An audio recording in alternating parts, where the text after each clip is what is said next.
भाई मैंगो के लिए हमने पैसे इकट्ठे कर लिए। डॉक्टर साहब ने सबसे 100 रुपया इकट्ठा किया। जो पैसे इकट्ठे हुए ना, उससे हमारा इरादा है कि आम ले आए और समोसे ले आए। देखते हैं अब क्या बनता है इरादा उधर जाने के बाद। ले भैया, हमने स्कूटर स्टार्ट कर दिया है। इलियास साहब हमारे ड्राइवर है, तो हम चल पड़े हैं। ले जी, यहाँ पे समोसे निकलते हैं और उस जगह पे हम पहुँच गए हैं माशाल्लाह। भाईजान काम तो हो गया मोए मोए, क्योंकि समोसों की जगह पे सिर्फ हलवा पूरियां मिल रही है। डॉक्टर साहब आपको कहा तो है था यार, सुबह सुबह कौन से समोसे होते हैं। अब हम जा रहे हैं निराला के पास। मैंने डॉक्टर साहब को साफ और क्लियर कह दिया केड़े शदाई की गाल चलाते हो, इस टाइम वाला समोसे लाभते रहे किधरों। डॉक्टर साहब यार चलो चलिए कार या गाले चलिए, केड़े पासे लाके हो आज समोसों की तलाश में, लेकिन टाइम अभी 10 बजे। लो जी, अब समड़ियाल के मशहूर जो है निराला वाले, उनसे भी ये पता कर चुके हैं कि समोसे मिल जाए। डॉक्टर साहब केड़े पारे से लागे हो, किधरों नहीं तुहानू समोसे लभड़े, घरां नू चलो घरां नू। समोसे तो मिले कोई नहीं है। डॉक्टर साहब अब करने लगे रेड आम वाले से। डॉक्टर साहब उतर गए ने जी। डॉक्टर साहब डॉक्टर साहब ने कहा जी 1000 की पेटी पैंती है। अगों भाजी कह रहे ने सानू भी लिया दो। कहती गल है भाजी की कह रहे डॉक्टर साहब। ਉਹ ਭਾਈ ਹੋਰੀ ਆਂਦੇ ਨੇ ਮੈਂ ਰੇਟ ਨਹੀਂ ਘਟਾਣਾ। ਅਸਾਂ ਕਿਹਾ ਫਿਰ ਤੁਸੀਂ ਅੰਬਾਂ ਨੂੰ ਹੱਥ ਨਹੀਂ ਲਾਣਾ, ਅਸਾਂ ਆਪਣੀ ਮਰਜ਼ੀ ਨਾਲ ਅੰਬ ਲੈਣੇ। अपनी मर्जी ਨਾਲ ਅੰਬ ਲੈ ਸਕਦੇ ਨੇ। लो जी, अपनी मर्जी ਨਾਲ डॉक्टर साहब अंब ਲੈਣ लगे जी। डॉक्टर साहब डॉक्टर साहब ले लो अपनी मर्जी ਨਾਲ अंब। ਕੌਣ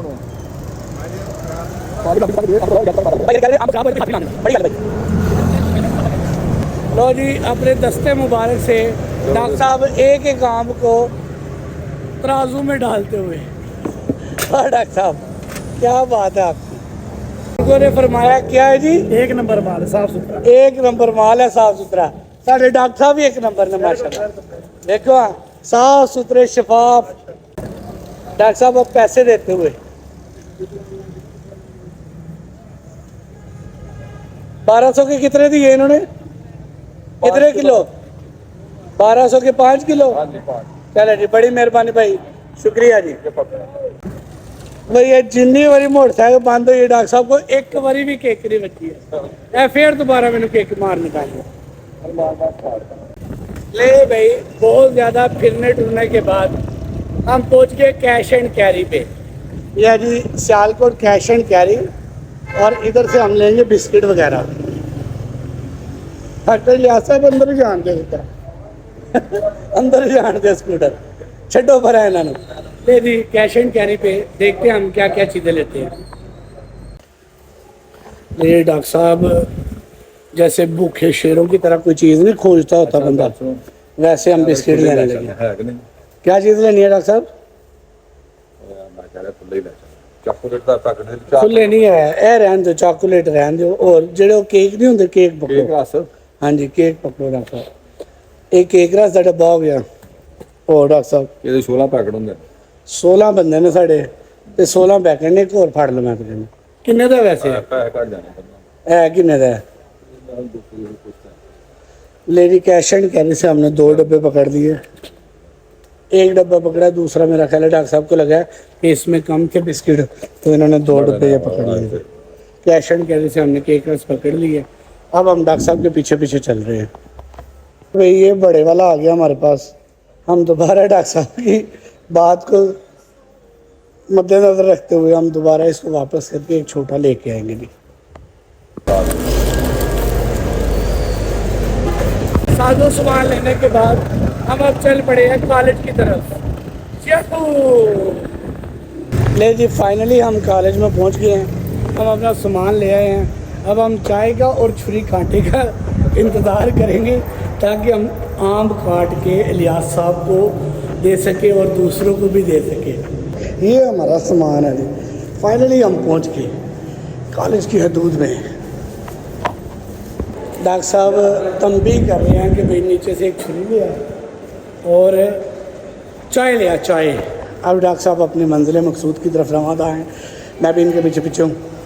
वाह जी वाह, आगे क्या बात है, वाह। डॉक्टर साहब भाई लेके आया मैंगो और केक रस।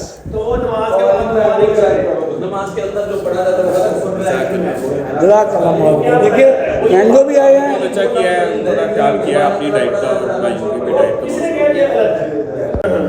नहीं 250 रुपया से। हाँ डॉक्टर साहब ने क्या रेट तेरी मर्जी का, अंब साड़ी मर्जी का। और डॉक्टर साहब ने कहा मैं अपने हाथ से मैंगो डालूंगा। हाँ आप ही फिर पूछ लो भाई। डॉक्टर साहब जीन्स पहन के आए हैं।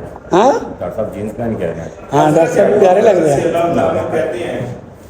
हम इनको थोड़ा थोड़ा साफ कर लेंगे ताकि खाने में जो जरासीम कीटाणु ना आए और हम सेहतमंद रहे। उसके हम ना मैंगो तो होके ना फ्रिज में रख रहे थे, लेकिन एक मासूफ आए हैं, वो कह रहे भाई ऐसे नहीं ठंडे होने, शॉपर में ठंडा पानी डाले और उसमें ये मैंगोज रख दे, आपके मैंगोज ठंडे हो जाए। एक साइंसदान आए एक साइंसदान आए थे हमारे पास, वो सामने बैठे हैं माशाल्लाह, साहिब इल्म है सारे, अच्छा मशवरा देते हैं।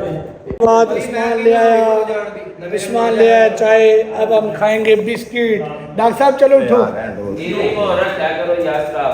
डॉक्टर साहब उठो यार, केक बंडो।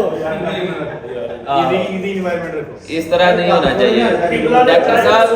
ले जी चाय बांटी जा रही है, केक रस। यार डॉक्टर साहब केक तो फड़ो यार, डॉक्टर साहब केक तो पकड़ो। यार चाय दे,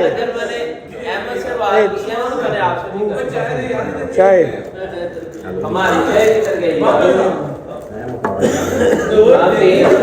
चाय आ गई हमारे पास, अब हम केक खाने लगे। केक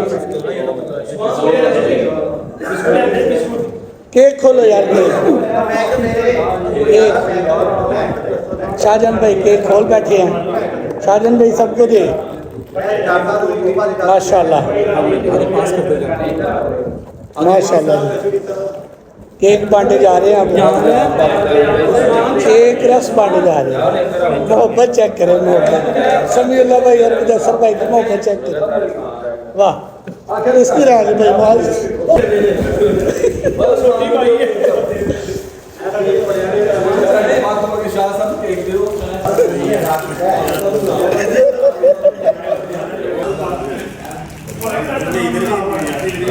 जुम्मा दा पार्टी का दिन होया करेगा।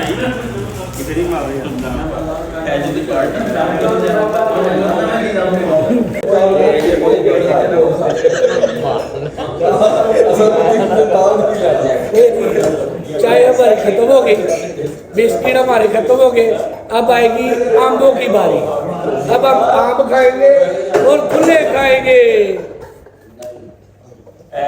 खिदर साहब सारे अंब कढ़ लियाए ने।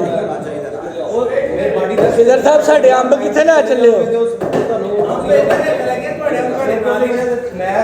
लो जी हमारे अंब सारे इकट्ठे करके डॉक्टर साहब के सामने रख लिए हैं। डॉक्टर साहब ने छुरा रखा हुआ है, अंब कट्टन लगे रहे। वाइट रहे डॉक्टर साहब कट्टन लगे रहे अंब। हाँ सारे पहले काट लें। सारे आम पहले काटे जाएंगे। ओ वाह वाह वाह वाह। ਉਹ ਮੈਨੂੰ ਅੰਡਰ ਪ੍ਰੈਸ਼ਰ ਨਾ ਕਰਦੇ ਅੰਡਰ ਪ੍ਰੈਸ਼ਰ ਹੋਣਾ ਕਿਹੜਾ ਸਾਰੀਆਂ ਇਹ ਨਾ ਚੁਰੀ ਨਹੀਂ ਚੱਲਦੀ ਪਈ ਆ ਤੁਹਾਡੀ। ਮੈਂ ਤੈਨੂੰ ਕਹਿੰਦਾ ਅੰਡਰ ਪ੍ਰੈਸ਼ਰ ਨਾ ਕਰ, ਇਹ ਬੰਦ ਕਰ ਦੇ। ਤਿਲਕ ਲਿਆ ਆਮ ਤੋਂ ਤਿਲਕ ਨਹੀਂ ਕਰਨਾ ਹੈ। ਅੱਗੇ ਭਾਈ ਕਮੀਜ਼ ਖਰਾਬ ਹੋ ਗਈ। ਤੁਸੀਂ ਵੀ ਐਡੇ ਮਾਸਟਰ ਬਹੁਤ ਸਾਹ ਐਂਜੀ ਬੋਲ ਛੱਡ ਦਿਓ। ਤੁਸੀਂ ਯਾਰ ਨਵਾਂ ਕੰਮ ले जी नए कारीगर साहब आए हैं, छाड़ दो डॉक्टर साहब तुझे। ਲਓ ਭਾਜੀ ਇਹ ਉਸ ਮੌਲਵੀ ਸਾਹਿਬ ਨੂੰ ਦਿਓ ਜਿਹੜੇ ਅਕਸਰ ਖਤਮ ਦਵਾਉਂਦੇ ਨੇ, ਉਹਨਾਂ ਨੂੰ ਪਤਾ ਹੁੰਦਾ ਕਿਵੇਂ ਕੱਢੇ। ਉਹ ਭਾਜੀ ਭਰਾਤਾ ਅੱਗੇ ਆਂਦੀਆਂ ਨੇ, ਉਹ ਕਿਹੜਾ ਕੋਈ ਆਪ ਕੱਟਣਾ ਹੁੰਦਾ ਹੈ ਉਹਦੇ ਤੇ। डॉक्टर साहब तुसी ने वो तुसी किधर चले हो? ਵਾਹ ਮੈਂ ਕੱਟ लो जी माजूर रहमान भाई साहब की कारीगरी चेक करो। ओ माशाल्लाह, वो देखो किवें अंब तेजी नाल जा रहे हैं। ਆਪਣੀ ਮਸ਼ਹੂਰੀ ਆਸਤੇ ਤੁਹਾਡੀ ਅੱਖਾਂ ਦੇ ਸਾਹਮਣੇ ਤੁਹਾਡੀ ਅੱਖਾਂ ਦੇ ਸਾਹਮਣੇ ਕੰਪਨੀ ਦੀ ਮਸ਼ਹੂਰੀ ਵਾਸਤੇ ਆਮ ਕੱਢੇ ਜਾ ਰਹੇ ਹਨ। आम धड़ाधड़ काटे जा रहे हैं। वाह ऊपर नीचे आम इकट्ठे हो और गए। किबला के मुंह में पानी आ रहा है, मुझे एकदम दिल लगी। जी क्या काम में थे हमारे बुजुर्गों ने दिन मुकद्दस साहब भी तशरीफ लाते हुए ਤੁਸੀਂ ਪੈਨਲ ਕੌਮੀ ਮਿਆਰ ਦੇ ਮੁਤਾਬਕ ਨਹੀਂ ਕੱਟਦੇ वो सारे ही ठीक है यही ठीक है सर जी पहले वो खा लो बाहर डिगेंगे जो उन्होंने ਨਹੀਂ ਨਹੀਂ नहीं डॉक्टर साहब सही पहले आम खाए जाएंगे और ये छिलकों को ये शाम पर रखे मैं नहीं खाऊंगा ਸਰ ਇਧਰ ਆਓ ਲੱਗ ਗਿਆ ਆਓ ਅੱਗੇ ਸ਼ੁਰੂ ਹੋ ਗਿਆ ਯਾਰ ਇੱਥੇ ਹੀ ਹੁੰਦਾ ਕੀ ਹੋ ਗਿਆ वाह मास भाई आम खाने लगे जी अगर मैं वीडियो बनाता रहा बारी बुरी कोई नहीं आनी अल्लाह हाफिज ले जी मैंगो पार्टी मुकम्मल हुई हम ये खा लिया ये है सारे भाई हाथ हूथ धोने जा रहे हैं वो जो इन्होंने मैं भी हाथ धोया हूँ इंशाल्लाह मिलते हैं अगले व्लॉग में। अगर वीडियो पसंद आए तो लाइक शेयर और कमेंट लाजमी करें।